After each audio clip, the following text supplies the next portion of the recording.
Bojo and dim the way Magana dog Mino Gishget. Gishgad. It is a beautiful day. Greetings, all my relatives. I'm recording this on January 18th, 2026, and I am, it's about the middle of the day. I have spent the morning in meditation and actually have been doing some deep meditations all week in build up to today, which is a very auspicious day, a very auspicious new moon in Capricorn. And so I have some things that I want to share today. This is probably going to be a long video, so buckle in. I want to first start off by asserting a few things that could be viewed as a bias. I want to acknowledge that I live on the traditional lands of the Puyallup tribe of Indians, who also shared these lands with Nisqually and sometimes the Duwamish. I live a life of privilege, and I understand this and acknowledge it.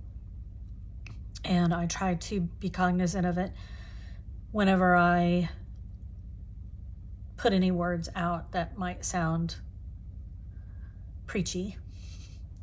And also, I am not here to cast stones or to throw judgment on anyone.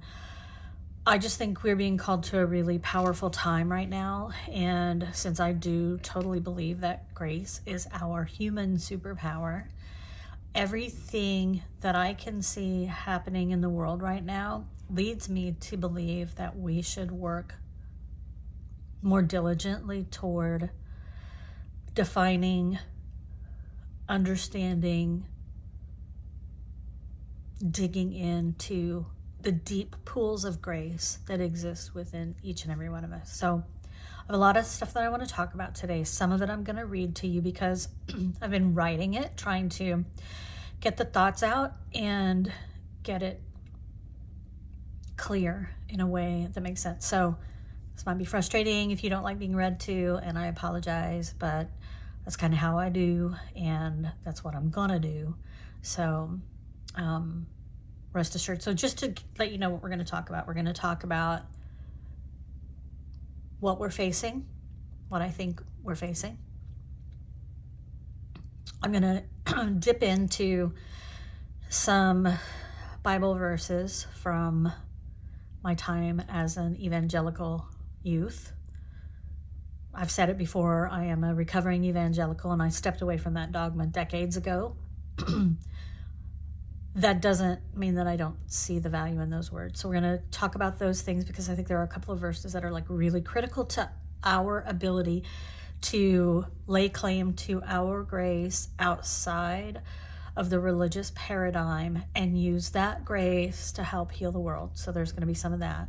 And then I did a reading yesterday, and then I did another reading this morning. And so I'm going to share those cards with you as they got pooled. And I'm going to read to you what the definitions are, and then you can take from it what you need to take, hopefully. Again, I'm not preaching. I'm just making available some wisdom that I think we could all use right now. I don't know about you guys, but yeah, it's been rough. And I haven't recorded a video for a while because I haven't felt like I have any place saying anything. And yeah, also just trying to not let the fear govern how I show up on this channel. So, but what I know is that this year, me and this channel, we're going to do some things. And you're potentially going to see more of me, but you won't see me like talking head here. You're going to probably see me out in nature doing some voiceovers for some natural videos where we can get grounded again. I've been reminded recently to go talk to the trees and tell them what's going on because they want to hear from us. They want to hear it from our hearts, what's going on and what our burdens are, so that they can help to transmute those and transform those, help us. We got to do the work, but they can aid us in that. So that's probably what you're going to see coming into 2026. A lot of that's going to depend on whether or not I think there's a part of me, and this is ego part of me, that's like, why record these if not that many, if no one listens? I'm okay with not that many, but if no one listens, in the last few videos that I did, no views at all whatsoever. And so that's kind of heartbreaking and disheartening, because I don't mind putting the work out there and letting my ego take the back seat. But also, if this isn't the venue for me to share my wisdom, then maybe I just need to find someplace else to do it. So when I say you're probably going to see more of this in 2026, there's that element that I'm contemplating and trying to decide if that's what I'm going to do. Okay, so I'm going to get started. I'm going to do this reading of what I wrote, and so bear with me. It's going to get real dark. It's going to get real dark. But the light is coming. It's just on the other side. It's just on the other side. The fear-inducing actions are going to get worse. So we need to be prepared. We need to be able to dig into the deep pools of grace and love that we have, each one of us, within our hearts. We're witnessing the transition of realities, and what we have known, especially those of us who are Gen X, we have seen the hypocrisy of a so-called democracy founded on liberty and justice for all. We have done our best to deal with it, to be in the world, not of it, to try and find some sanity, to find some reason for actually being here. But it's been difficult to see the hypocrisy. Supposedly we are liberty and justice for all, and we know the history of how we got here. And we see the evidence every day, and we have seen the evidence daily, monthly, for decades, that the idea of liberty and justice for all is cracked, massively cracked.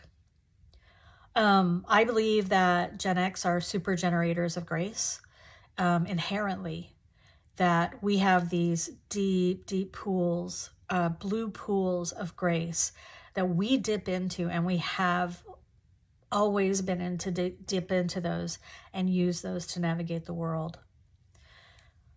Not the religious grace, that they want to, that the social media algorithms always want to push me towards.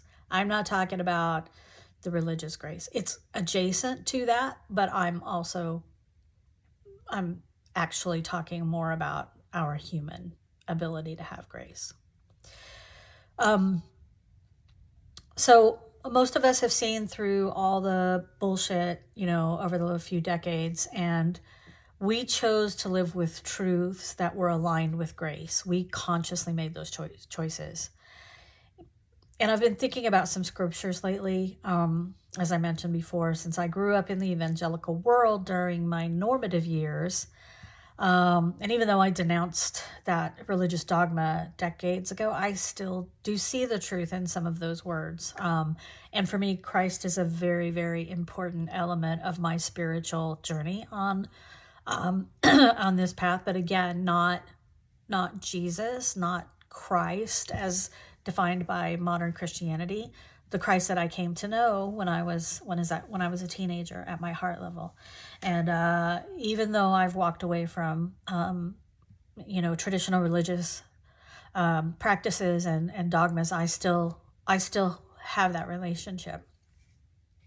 I try to let those principles guide how I show up in the world every day. I don't always make it. I fail a lot. I have to do a lot of backtracking, but that's being human, right? There's that as well. Okay, let's see, where was that? So one of the things that is important to me ever since I discovered the words of the work of Neil Douglas Klotz, is the power of Christ's words when viewed through the original language of Aramaic.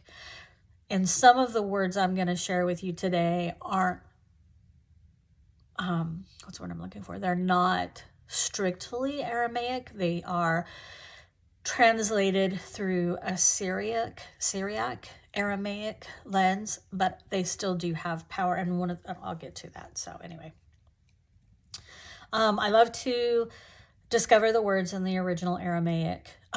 Aramaic is a body-based language. It is a visceral, sensual, evocative language. This was the language of Christ. So I was thinking about 1 Peter 5:8, and it took me a minute. Like, I don't know scripture by, book and verse. I know words that have stuck with me and that I call in, and then I have to go and, do the Google thing and go, hey, what was that? Where were those words? So that's what I did with this. The words I remembered are from 1 Peter 5:8, that be alert and of sober mind. Your adversary, the devil, prowls around like a roaring lion, seeking someone to devour. And I remember this verse and how it was taught to me, to be wary of the evil of the world that sneaks up on you and devours your soul. And growing up in the 80s, we were taught that was rock and roll, rap, video games. Those were all the ways that Satan could steal our souls. But then as Gen X, and as you get older and you become more learned and you start to see the world and understand the history, that started to transform for me, because it was like, oh, that's not what's stealing my soul. What are these other things that are stealing my soul? And today that verse, it's different, right? I looked up an Aramaic version translated into English. What I found was close. It's Syriac Aramaic. Be awake and be watchful, because your adversary, Satan, walks about like a roaring lion, seeking whom he may swallow. So I went to AI and asked AI to help me sort out this language, because the words translated into English lose their meaning, and it was interesting what it produced. Be awake is not metaphorical. The word is et arun. This is wake up, not be thoughtful. It's bodily, it's nervous system language. So remember that. We're living in a time where our nervous system is just on all the time, right? And being challenged all the time. Walks about is literal movement. The word is a mehalek. This means walking back and forth, pacing, restless circulation, not stationed, not hidden, mobile. Remind you of anything right now? Seeking implies scanning, not rage. The word is ba'eh. To search deliberately, to look for an opening. This is strategic danger, not chaotic evil.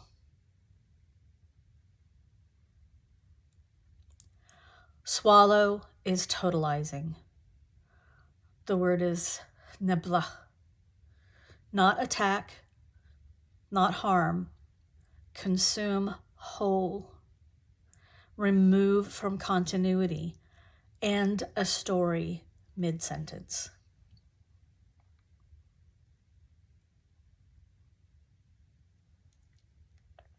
So let's go back to the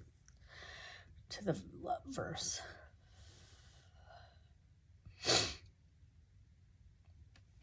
Be awake and be watchful, because your adversary, Satan, walks about like a roaring lion, seeking whom he may swallow.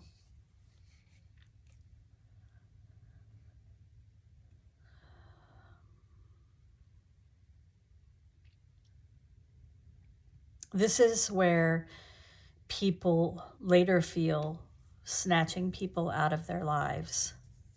The verb allows for that felt truth. That was AI, not me. So this is me. So we have been asked to be bodily awake, to listen to our bodies. That visceral fear we feel, it's real. I don't have to tell you that. You know that. It's all consuming, mostly. We know that the implications of these actions, these roaring lions walking around, the implications of these actions are serious. But the difference I'm asking us to notice is to not let fear be the governing reality of our actions moving forward. I'm asking us to acknowledge the fear and then to dip into our grace. Christ, in his words, asked us to be awake and be prepared for the kingdom. Now, I don't believe this is the kingdom that modern Christianity has preached for decades, centuries. The kingdom that Christ asks us to be prepared for is the kingdom of grace, where grace governs our every interaction here on this earth as human beings, as incarnated spirits. This is the kingdom, and the path is grace. The kingdom that Christ asks us to be prepared for is the kingdom of grace, where grace governs our every interaction with ourselves and with each other. Peter was speaking about the roaring lion of imperialism, Roman imperialism. And if we know our history, we can know that Roman imperialism is alive and well again. If it actually ever went away, that's questionable. Some of the elements of the persecution that Peter was discussing were denunciations by neighbors, loss of livelihood, sudden arrest, quiet disappearance, pressure to conform.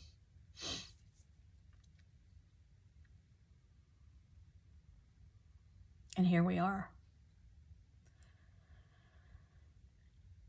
In the next verse, 1 Peter 5:9, the Aramaic message translated into English says, "Therefore, stand up against him, being made in faith, grace, and know that these same sufferings are pressing upon your brothers in the world." I've also been thinking about another verse in the Bible where Christ says, "What does it profit a man to gain the whole world and forfeit his soul?" I'm not in a place where I'm trying to pass judgment, but I do think we are all being called to account for observing in honesty and clarity what is going on, so that our actions are helpful and not the same shit, different decade, century. So I just want to talk about how do we call out this consumption of souls in our midst in the name of gaining the whole world and forfeiting the soul.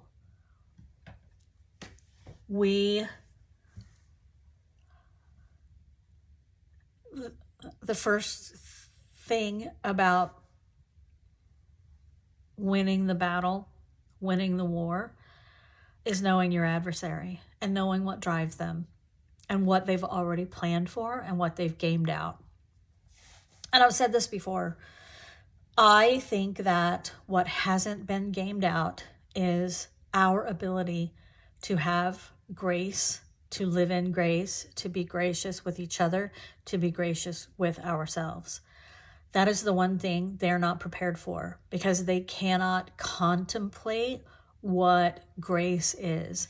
And there was some comment on the socials about one person talking about, we're going to take it by force. We're not playing around anymore. And it really struck me, because there's a difference between force and power. And when we talk about the power of the people and the power of our grace, our ability to show grace to each other, which is powerful, the people who can't understand that are so intoxicated by the idea of power that they have no capacity to understand grace. So that's really all I wanted to kind of come on here and preach about. I hope it didn't land preachy. I hope that it meant something to you. Now we're going to move into, because I'm getting long in the tooth here. Now we're going to move into the cards that I drew, and I'm going to read them to you so that you can take from it what you want. I mean, I have my own interpretations of the meanings, but I'm going to read the book so that you can choose those for yourself. And I think what I'm going to do, I'm going to start with what I drew yesterday. And I was asking for, like, how do we navigate these times? How do I communicate these things that are being, that are blooming in my heart and in my soul? How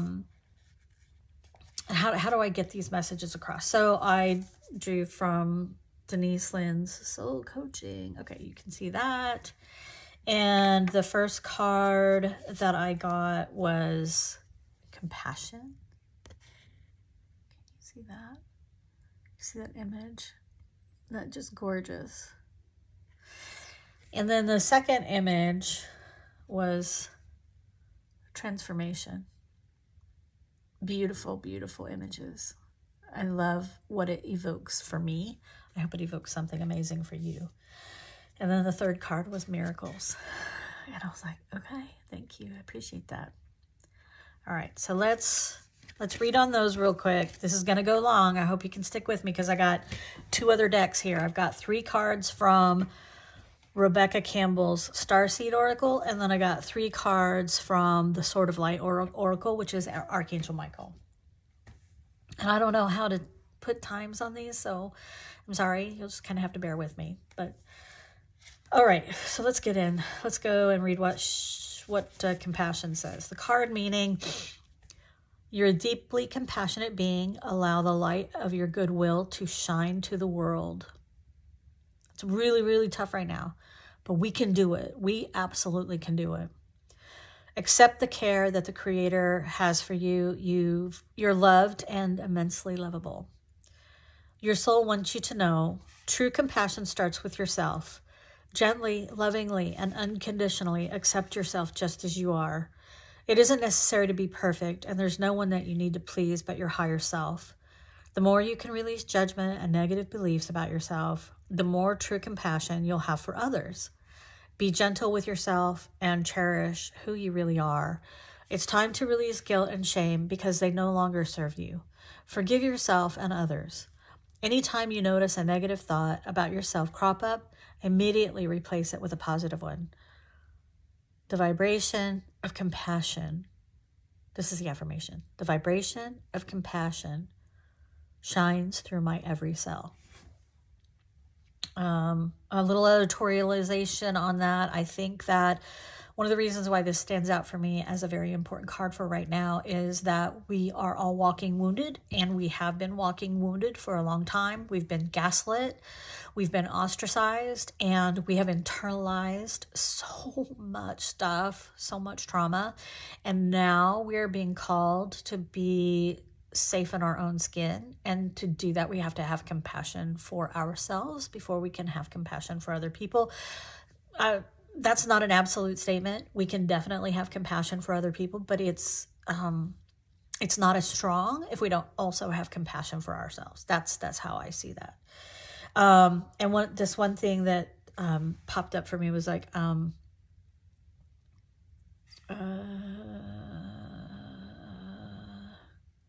The more you can release judgments and negative beliefs about yourself, the more true compassion you'll have for others. So that just kind of restates what I said. Okay, I hope that was helpful. And then we'll go to transformation. And back here. I gotta read I can't read crap. Okay. These aren't really readers. They're mostly like blue light glasses. But I don't want to put on my readers because it made me look ugly. All right, transformation. Card meaning positive changes are coming. Old structures, beliefs, and ideas are falling away and will be replaced with high vitality and new pathways. Soon you'll be seeing the world in a fresh way. This was yesterday, okay? Like the phoenix that rises majestically from the ashes, a big change in your life is at hand. You're at the beginning, in the middle, or at the completion of an enormous transformation in your life. Don't hold on to old structures and limited ways of thinking.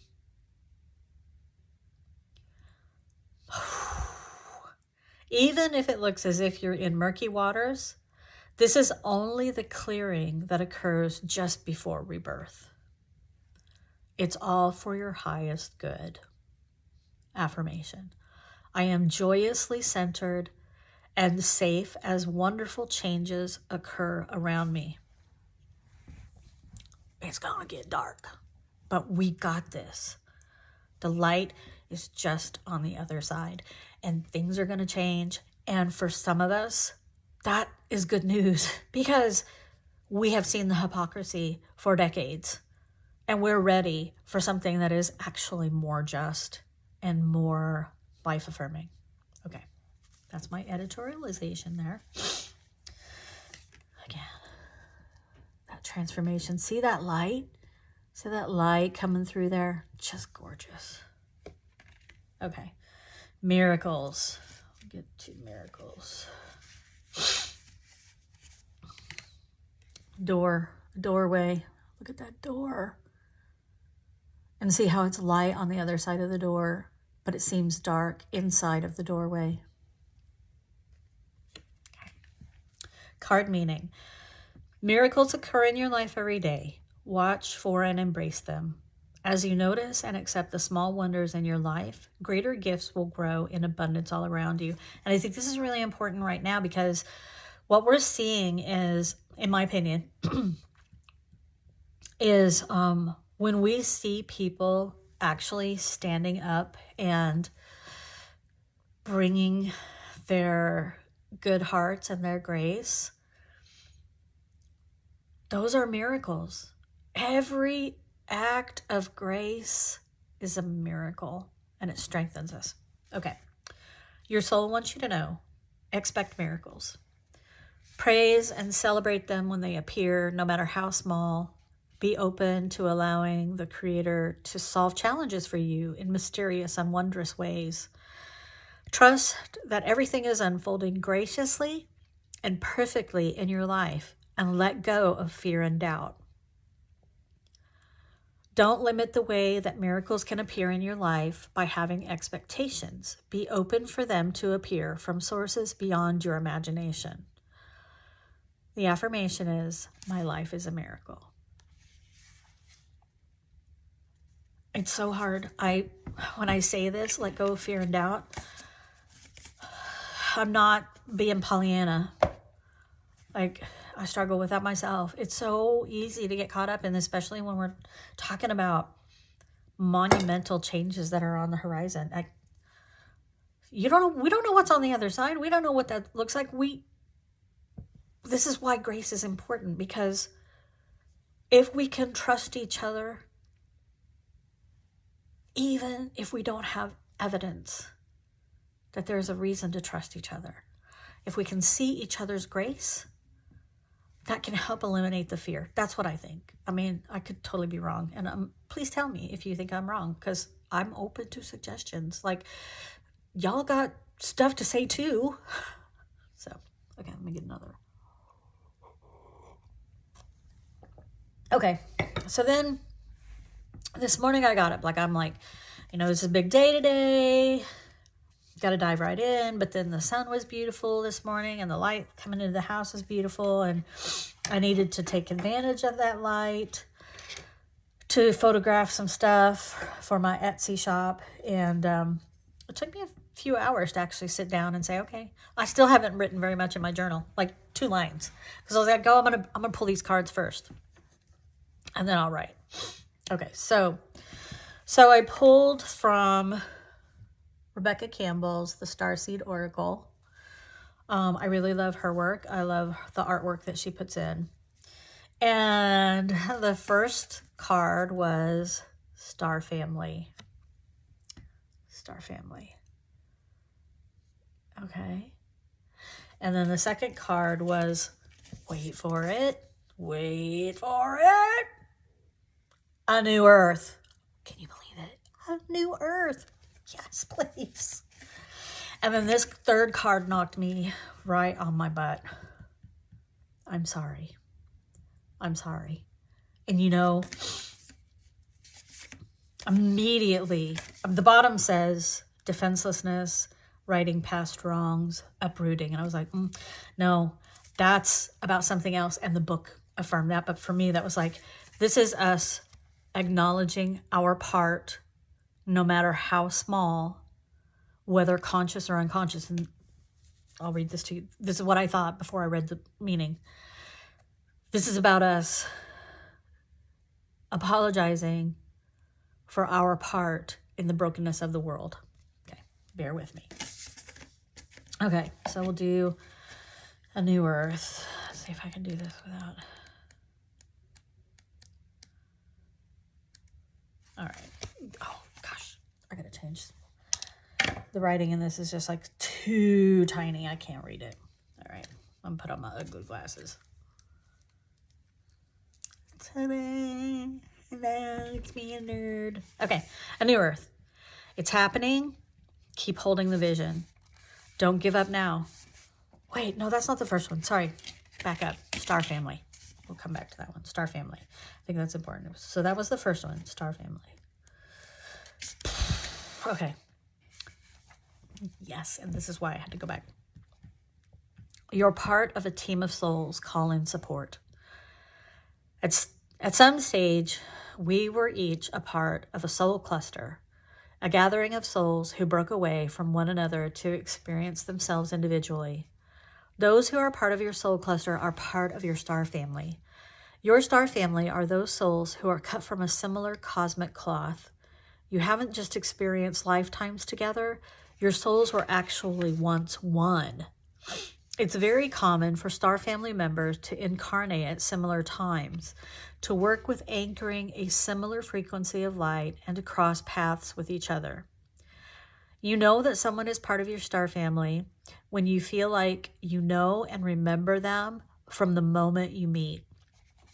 They feel instantly familiar and comfortable. Time both passes quickly and stretches when you're with them. You feel more yourself with them than with anyone else. It can sometimes feel like looking in the mirror because in a way you are. Often you'll go out of your way to help those in your star family, instinctively knowing it's part of your path. When a star family member dies, you feel it very deeply, regardless of how long you knew them. A certain soul mourning or soul breaking occurs. Think about the people in your life. Who do you feel is part of your star family? If this card comes up in a spread, it's likely that you've met someone who is part of your star family or you're about to. And there's this Starseed Soul Inquiry. I'm going to go ahead and read it. It doesn't land with me, but I'll read it for you guys. Who do you think is from the same star family as you? How can you call upon them for support?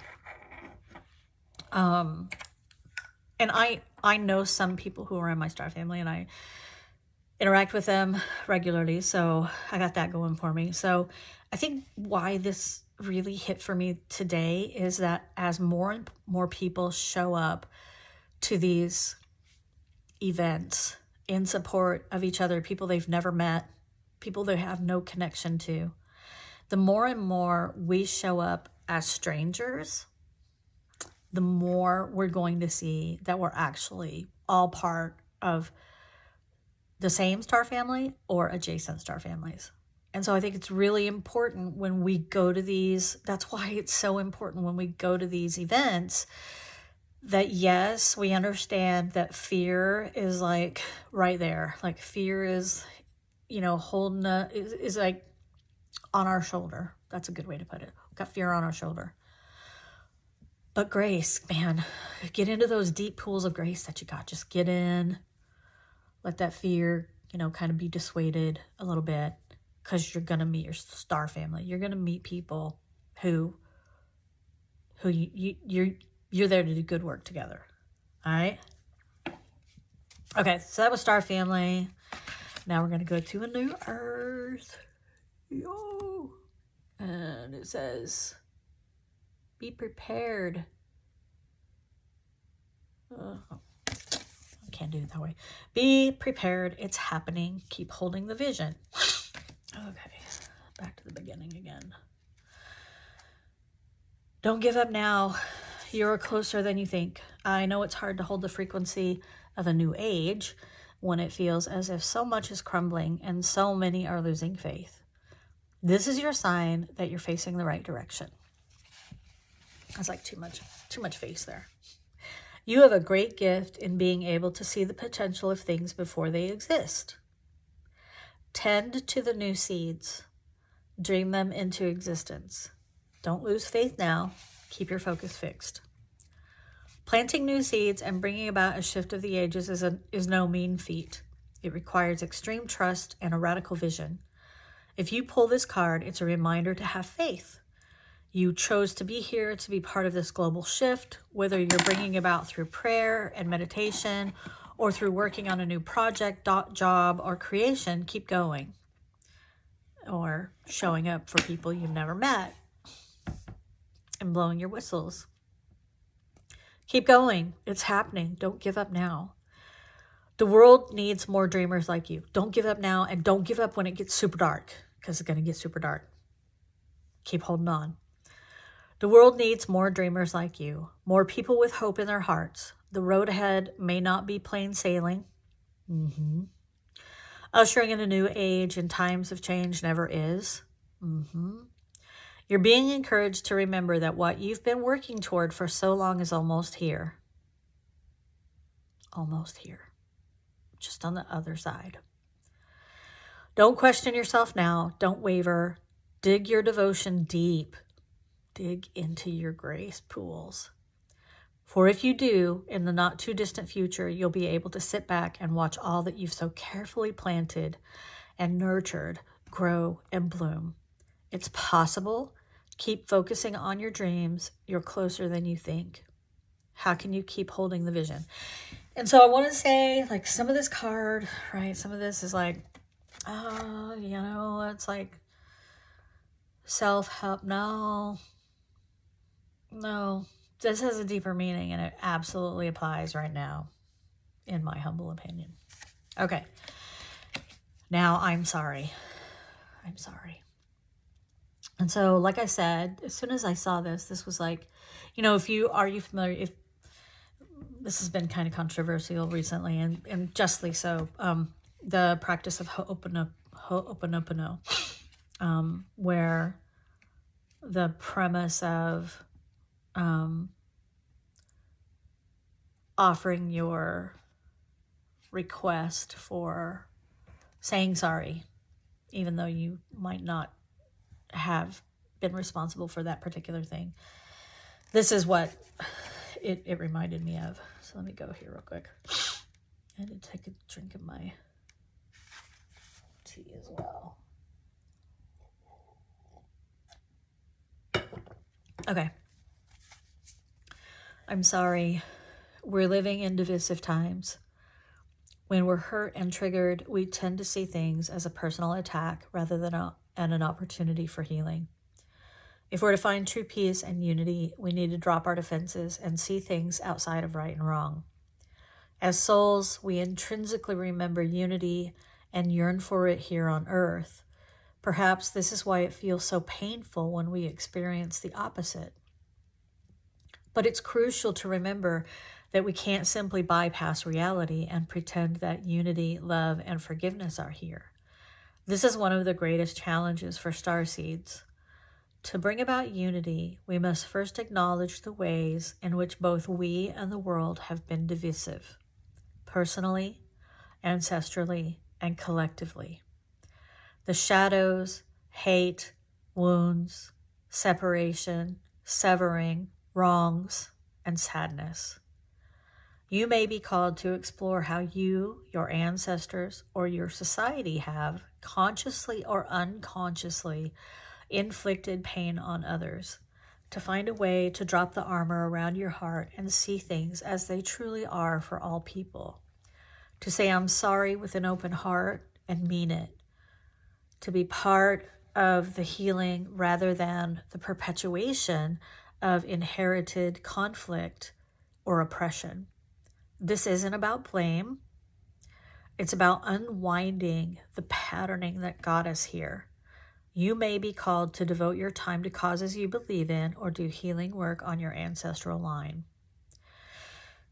The Starseed Soul Inquiry. How are you being called to drop your defenses and unwind past wrongs? So, I have a lot to say about this, especially with all the stuff that's been going on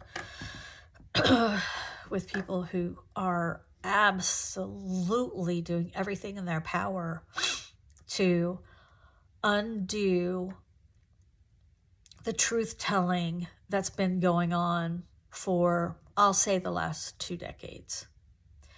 Longer than that. The truth-telling's been going on longer than that, but it really reached a crescendo where it looked like we were going to be able to move into that collective healing because we were acknowledging the truth, we were hearing the truth to be able to make the changes. And then people came in and they were just went bonkers on the other side, on the opposition, and have rejected and are trying to undo all of that work. And I'm telling you right now, don't give up.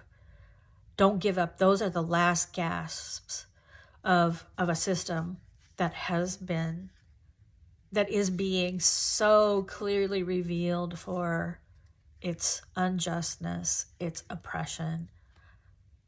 That's happening. That's crumbling. That's coming to the end. And so I'm going to take us back to, that's why we have agents running around like lions trying to devour people, because they want to hurt people and create fear. And every day I pray for the people who get caught up in that. I pray in a good way. And yeah, I won't get into that, but where was I going with this? Those are the actions of that last bit of, well, I'll just say it. I don't know. Maybe I'll get banned or something like that. Those are the last bits of empire crumbling. So, there, I said it. Okay, so these, I don't know. These felt like they meant something, but I'll go ahead and share them. They may be more personal to me, but I'll go ahead and share them just in case. So these are the Sword of Light, Archangel Michael, Oracle. The first one was take control of your thoughts, which I think is really important. And then the second one is Archangel Michael is with you now. If you can see that, how do you, can you see it now? Okay, there you go. Archangel Michael is with you now. I love this card. Kind of reminds me of Thor. And someone new is coming. And when I say Thor, I mean modern day. Oh, maybe that's it. Someone new is coming. So these might not, I don't know. I'm going to do it anyway. When I interpreted someone new is coming, for me, I think that that's bigger than like my personal life. I think that that's a lot of people, someone's new are coming.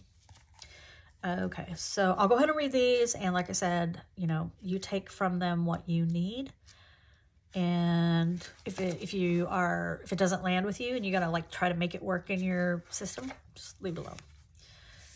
Take control of your thoughts. How often do you find yourself saying, I knew this was going to happen? Of course you did. The fact that it happened was because you knew it would. That's just the way the universe works. Whatever you focus your thoughts on, be it fears or hopes, is what you bring into your reality. Is that a spiritual truth? Yes, it is. Is turning your thoughts toward hope also easier said than done? Yes, it is. Yes, it is. Your fears and worries have a tendency to obsess your mind. When faced with a reality of bad news, good news is shoved aside. That's when things can snowball. Good news like miracles that we talked about earlier. Good news is shoved aside. That's when things can snowball into a flurry of negative thinking, resulting in you saying, oh no, I just knew this would happen. And this, I'm going to editorialize here. We all know about Project 2025. We know that that's like planned out, gamed out. We can't be defeatist about it. Just my opinion. We can't say, oh, I knew it was going to happen. Yeah, we knew it was going to happen. And what did we do to prepare for a counter? Okay. If you find yourself in a negative dialogue about your life, change the subject, regardless of who started the conversation. The key, though, is to not go down that rabbit hole in the first place. So if you're faced with something that worries you, immediately imagine the opposite happening. Can we do that? I mean, I'm going to try, but I'm going to try real hard. And then Yoda comes in to my brain. Yeah. Okay, I'm going to do it. I have the ability to help you. This is my goal. I have the ability to help you disconnect from fear and quiet your ego. When you're trying to use the power of your thoughts to your advantage, let me help.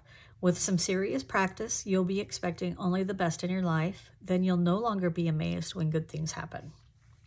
Okay. Hope that landed for somebody. Archangel Michael is with you now. Archangel Michael is a really powerful archetype in my life. And I also want to make mention that Michael has traditionally been the patron saint of law enforcement. So maybe there's something in there about how we can play a part in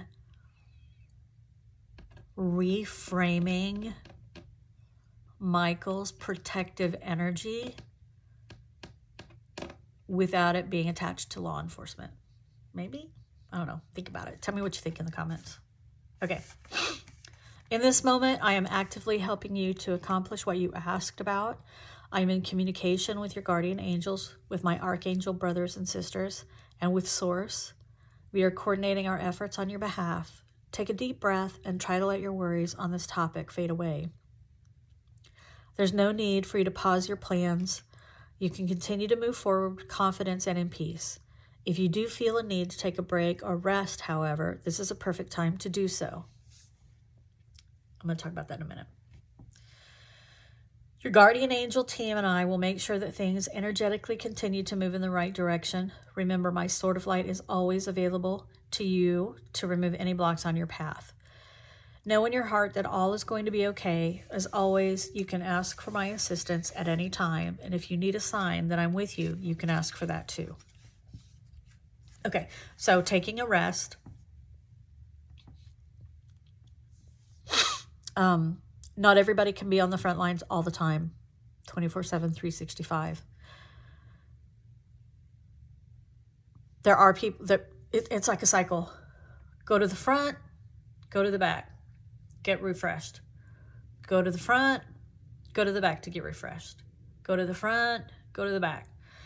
And then in the back are the people that are serving, that are helping, heal you, to help comfort you, and to help you get back in that right space. So taking a rest is important, and it is a good time to do so if that lands with you right now. And then the last one, someone new is coming. Again, for me, this is not about someone personal coming into my life. I think this is like a grander someone new. And let's see what the words say. As souls progress and evolve through the human existence, it takes more and more interactions with other souls to keep that evolution moving higher and higher. Because of that, the introduction of new people into your life has never been more important than it is right now. Someone new is about to enter your orbit. This may be the start of a romantic relationship. Someone previously unknown to you may catch you rather by surprise and bring a fresh flush of love and joy into your life. This message can also represent your current partner if that person has been on a path of growth or evolution. In short, they have become someone new in your life. This card also might herald an intimate friendship. This is a soulmate relationship that is platonic, but just as impactful as a romantic relationship would be. Your soul will likely recognize them as important right away, since you have probably shared a past life with them. Whatever form the new relationship takes, what is so beautiful about this person is that your paths will cross in such a way as to spotlight what each of you needs to learn to grow from each other right now. It will probably be a joyful acquaintanceship, but it's also possible that the interaction is to help one or both of you to heal from past challenges. Open your heart to new people today without expectation for what role they might play in your life. Accept them for who they are and don't hold back. As you grow spiritually through the relationship, you may find that someone new inside you too. So like I said, this one I think is a grander message for all of us generally. I think that there is someone new, and I think it's going to be, I don't think it's going to be one individual person. I think it's going to be, well, like it said at the end, we're growing and we're changing and we are going to find ourselves as someone new. So I don't know. I maybe need to sit with that a little bit, but if it landed with you in a particular way and you want to chime in, please feel free to do so in the comments. And I am at almost an hour, 52 minutes. So I'm hoping that I didn't record this for nothing and I won't be able to upload it, but we'll see. We'll see what happens. Anyway, Mama P, I hope that you have found some kind of peace and joy from what I shared with you today. Please do leave a comment and let me know one way or another, because it does help me to understand if, I'm just talking to a ghost in the machine. I don't know. But anyway, please take really good care of yourselves and know that I am constantly praying for all of us. My main prayer is that a peace that passes understanding blankets our planet and helps us to find a peacefulness to be able to see each other, to be able to dip into our grace and to be kind to each other and to develop new relationships. So that's what I'm praying all the time. Like I wake up at 3 o'clock in the morning, 4 o'clock in the morning. That's my prayer.